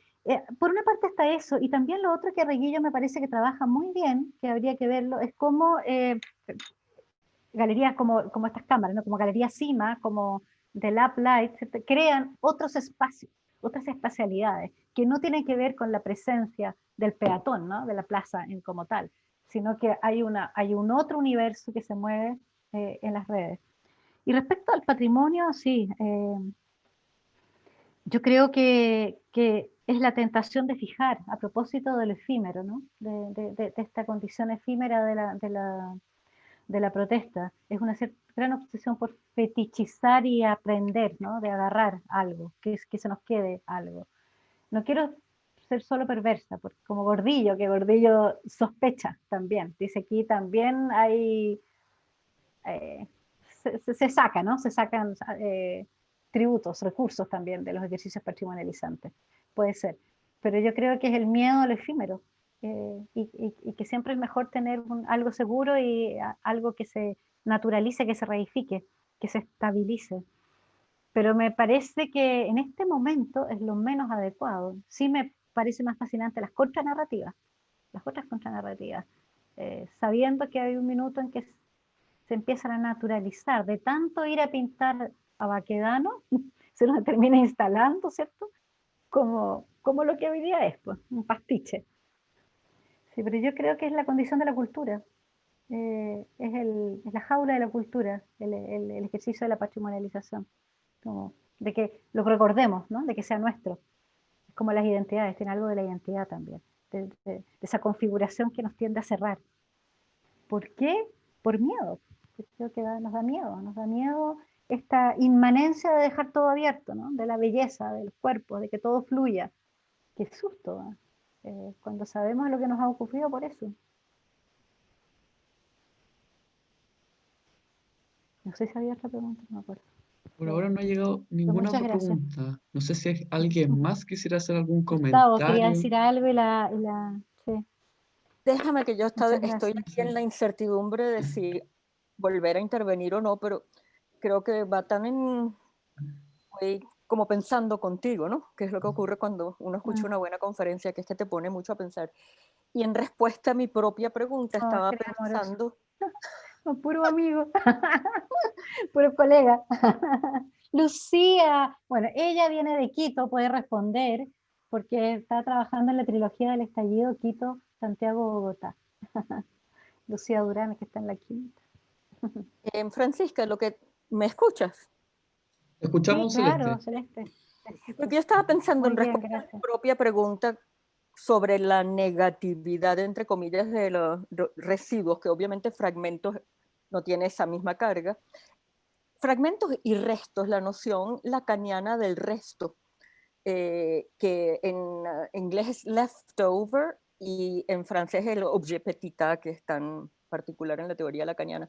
Pero lo que tiene de interesante el resto, que es tan adecuado para pensar sobre las ruinas, es que el resto, como lo describe Lacan, y creo que lo mencioné cuando hablé de las ruinas, es lo que escapa a lo simbólico.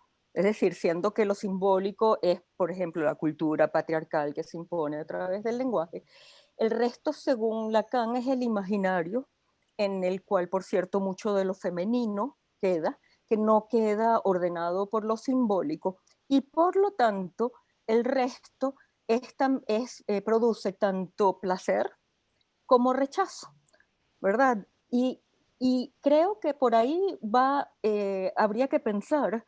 El raspado de la olla, decimos en Chile. El raspado de la olla, lo residual. Pero lo residual que es más sabroso a veces también, ¿verdad? Es mucho que más queda para el sabroso. otro día o lo que sea. Sí, pues. Pero lo que me gusta del resto es que el resto siempre escapa a la simbolización. Y que además tiene esa dualidad que acabo de... O sea, no dualidad, tiene esa posibilidad infinita de pasar tanto por el deseo como por el repudio, por el placer como por la repugnancia. Y creo que los restos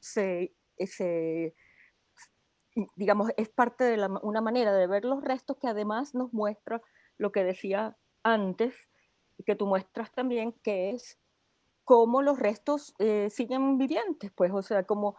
Y me gusta mucho la noción del resto, porque la noción del resto es como la de los otros, ¿verdad? Donde caen todas las alteridades, o sea, está la hegemonía y luego está todo el resto. Entonces Sí, el resto también tiene esa... bueno, la sí, revuelta de los restos. Insurrección de los restos. de los que sobran, de los que sobran. De los que sobran, claro. Me gusta, sí. Bueno, y como ¿puedo hacer yo pregunta? Espérate, ¿Cómo ven este destino? El destino de Yo este quiero, lugar. yo quiero ¿Cómo lo seguir están viendo? también. Está en silencio. Rosana, sí. ¿No? Estoy en vivo. En vivo Rosana, y... sí, sí. Sí, sí. No, es que a mí hubo algo que me apasionó toda tu presentación, Francisca. Ya hemos conversado sobre esto otras veces, pero ahora la veo en su magnitud. Pero hay algo que me parece absolutamente contradictorio con tu pregunta inicial y que además es lo bello de lo que estás exponiendo, creo yo. ¿Ah? Cuando dices que ellos no tienen plan, ellos son el plan.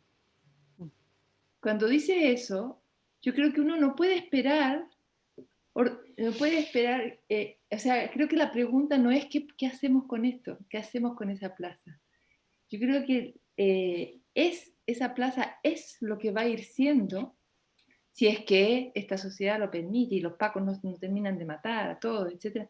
Es lo que va a ir siendo hasta que deje de serlo, creo yo, hasta que siga siéndolo de maneras distintas. Pero se abrió aquí un espacio de, yo creo, y escuchando a los comentarios que hacían sobre los enredados, que se abrió un escenario de una generación que tiene una estructura de relación, tiene un modo de estructurar sus relaciones que está al menos en estos dos campos, el del espacio y el de la red. Y por lo tanto, en ese juego van a seguir ocurriendo, yo creo que ese es un espacio en donde se están expresando los dolores, las historias, las penas, las esperanzas, y eso se está formalizando. Entonces, esta plaza es hoy día como la expresión de un proceso, y ese proceso no sabemos, se configura de las redes, de lo que está ocurriéndoles en el mundo de las redes, y de lo que les está ocurriendo en el mundo del espacio. Sí, yo comparto eso, pero me pasa, y creo que te lo había dicho, que no quisiera dejar solo en manos del poder de la intendencia, en el fondo, de los pacos, ese espacio. Es decir, creo que van a haber muchos muertos antes de que algo nuevo surja. Y lo pienso más bien en términos amables, ¿no? Estoy completamente de acuerdo con lo que tú dices. ¿Cómo contribuir a la configuración de un espacio más tolerante, ¿no? Porque ese campo de batalla no resiste más ciegos, más muertos, más jóvenes lanzados al río. Yo aquí termino para no tomarme la palabra, Sí, pero sí. creo que hay una falta radical de todo el resto de la sociedad. porque ellos están jugando allí y tal vez nosotros no estamos abriendo allí esos espacios en donde ellos sienten que hay una escucha que viene de la sociedad. Tal vez. Sí, estoy de acuerdo. José Flores, si es que quieres, puedes hacer el comentario ya que tienes la mano levantada, y después Gustavo, para poder ir nuevamente juntando preguntas, comentarios que tengan para que Prefiero Francisca... comentarios más que preguntas, porque Ya. no tengo respuestas, eso me produce mucha Bueno, angustia ese hola, lugar. yo tengo un comentario, no sé si me escuchan. Sí, Sí, sí, te muy estamos bien. ¿Sí? escuchando. Ya, genial. Bueno, primero felicitarte igual, Francisca, me encantó la presentación, muy buena y deja muchas líneas para seguir pensando, así que genial. Ahora yo pensaba algo, yo igual he estado siguiendo desde hace un buen tiempo a jóvenes y grafiteros y grafiteras, antes de la revuelta, por así decirlo. Entonces hay como una táctica y una técnica que ya venía de antes, como un aprendizaje que se fue, como que se multiplicó y se potenció en el sentido de pintar, rayar, la técnica y un montón de cosas. Pero más allá de eso, quería hacer un comentario sobre el tema como de la intertextualidad, porque por un lado pareciera como que lo que ocurre en la práctica análoga, por así decirlo, va al espacio público, donde está el ejemplo como de los museos, todo este espacio que se comienza a generar. Pero también me parece que hay como algo que viene de lo virtual hacia lo análogo, en el ritmo, y una cosa que yo me llamó harta la atención, dentro de muchas cosas que llamaban la atención, era por ejemplo la presencia mucho de la cultura otaku. Mucho. ¿En qué sentido? Por ejemplo, en estos pastiches, en estos collages que quedan en los muros, había mucha intertextualidad en relación, por ejemplo, Pikachu con el matapaco, y arriba estaba la princesa Mononoke, y por otro lado hay como algo de lo virtual que se va hacia lo análogo, por un lado. Pero pienso que ahí también hay como una posible salida, por así decirlo, en relación a como las narrativas que tienen los jóvenes. Por ejemplo, no sé, un amigo me decía, pareciera que los animes, la historia de los animes, son más históricas y más verdaderas que la historia que nos contaban en la escuela. Por ejemplo, entonces, lo que pasaba era que se tapaba, por ejemplo, acá en Puerto Montt pasó harto, yo soy de Puerto Montt, se tapaban los monumentos de los militares y se ponían como la princesa Mononoke. Y la princesa Mononoke es una princesa que se crió con lobo y que defiende al medio ambiente. Entonces, es súper interesante eso porque ahí hay como un futuro, o sea, en el sentido de, esa es la historia que nosotros queremos tener, por así decirlo. Ese es como un comentario general. Oye, me hace mucho sentido lo que estás diciendo, José, porque este semestre que tuvimos que hacer muchos trabajos virtuales, mis estudiantes eligieron muchos animes, hicieron etnografías de anime. No sé, de los 30 y tantos, 20 y tantos hicieron trabajos con anime. O sea, pero para mí es un lenguaje absolutamente ajeno. De hecho, tenía que pedirle a mi hijo interpretarlo. Pero sí, ahí hay otro, un metalenguaje, ¿no? Que Sí. habría que saber cómo descifrarlo. Sí, y de hecho hay un anime que estaba muy presente también, que era Shingeki no Kyojin, que se llama, que es el ataque de los titanes, la traducción. Y es muy interesante porque habían chicos que estaban disfrazados derechamente de una brigada que se llama las Alas de la Libertad. Y es muy interesante dentro del anime la historia de ellos, que son jóvenes, que están encerrados y que luchan. Entonces, me parece que ahí hay como algo interesante. Sí, absolutamente. Muchas Gustavo, gracias, gracias, José. José. Gracias, José. Gustavo, querías hacer un comentario. ¿Se escucha bien? Sí, te estamos escuchando. Es que la verdad, quizás este comentario, pregunta, me hacía más sentido antes de las intervenciones de Felipe, Celeste y Rosana, porque, bueno, muchas gracias, profe, por la presentación. Igual lo quería decir, estuvo muy buena, muy provocativa. Y gracias también por las referencias a Rancière, porque creo que es un autor muy interesante que nos sirve para pensar muchas de estas cosas justamente. Y respecto de eso mismo, a propósito de la cita que puso al principio, que hay otro elemento para Rancière que es relevante en este proceso de redistribución de lo sensible, ¿cierto? Que es la idea de subjetivación política que tiene asociada para traer, ¿cierto?, a la disputa política de la causa de un otro, que es un proceso de subjetivación que tiene dimensiones de alteridad, pero que implica una identificación con este otro, una identificación imposible, como dice él. Mi duda, que como digo, quizás tenía más sentido hace un rato atrás, es que si justamente en medio de toda esta alteridad, en medio de toda esta multiplicidad y en medio de toda esta inmanencia, es posible pensar a partir del espacio de la protesta, del espacio urbano de la protesta, como un proyecto político unificado. O sea, evidentemente la presentación nos hace pensar en la multiplicidad, ¿cierto? Pero a propósito de las esperanzas o de los devenires de esto, porque a mí me cuesta ver que pensar que la repetición de ciertos mensajes impliquen el advenimiento de un proyecto político. Muchas veces, bueno, Rancière dice, cierto, la política no tiene arqué. Quizás en este caso esa frase podría considerarse como demasiado literal, porque me cuesta pensar justamente a partir de esta multiplicidad en un proyecto político plenamente unificado. Pero bueno, como digo, después con las otras intervenciones se me fue aclarando un poco más esta duda, no sé si ahora tiene tanto sentido, pero me queda ahí, siempre me queda dando vueltas. Yo a pesar, te agradezco la pregunta porque ayer escuchaba a Garretón en ese programa de Conmayor, y claro, hasta él renunciaba a la idea del proyecto político, ya no lo ve inviable, ¿no?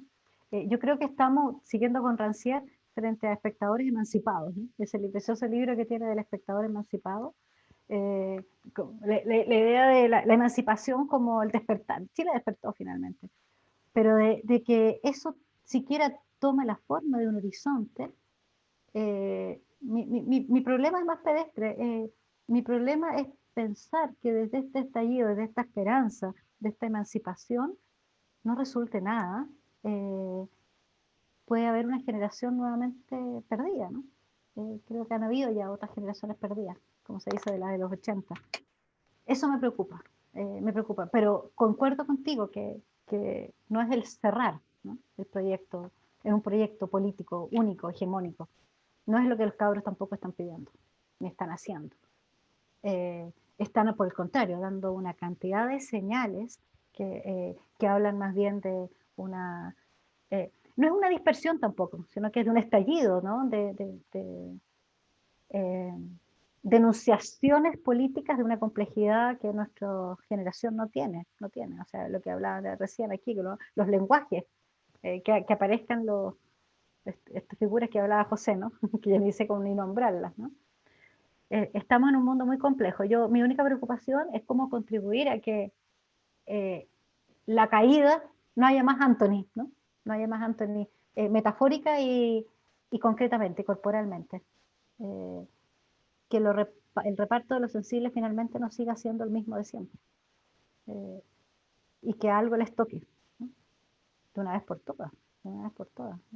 Llevamos demasiados años en esto.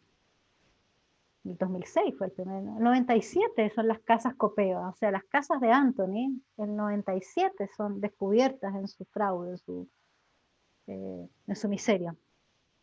Todos esos años lleva.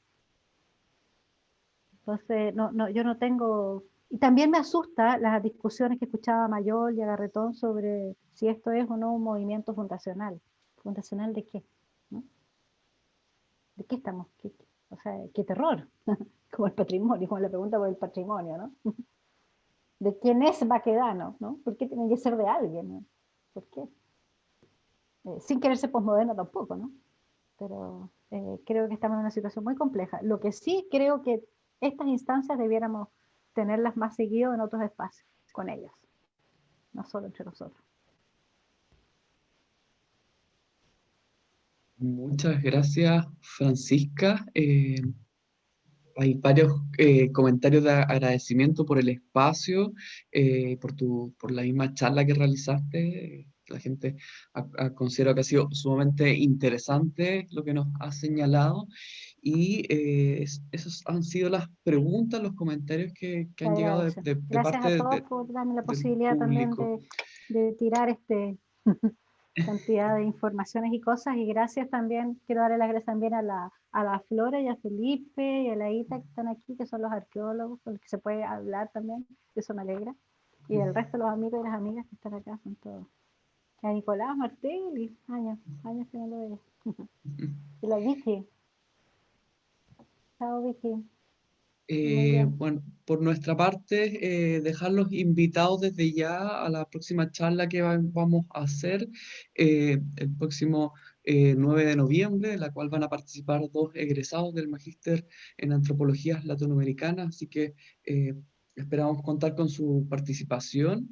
Y no sé si Juan Carlos quisiera agregar algo más para ir cerrando el día de hoy. No, yo solamente agradecer, fue brillante la presentación de Francisca, es tan grato encontrarse, aunque sea virtualmente, con una comunidad tan rica como quienes participaron hoy día y aprender también de esas intervenciones. Creo que se abre, como dijo alguien, no sé, un gran espacio de preocupaciones futuras, así es que como casa, digamos que somos, como hogar, hogar universitario, eso, darle la acogida y las gracias a todos, a todas. Quiero saludar a Especialmente a Laura Francisca. Dueña, que ahí hay una arqueóloga argentina de Buenos Aires, con la que he aprendido mucho también de lo poco de arqueología que sé. Ahí está. Y la Lucía. Quito, hay como otros países entretenidos. De los fondos, sí, de las investigaciones. Ya, pues que estén muy bien, muchas gracias a Que todos. estén Muchas muy bien. gracias a todos. Chao. Nos vemos. Chao, chao. Chao. Gracias, Sebastián. No hay de qué.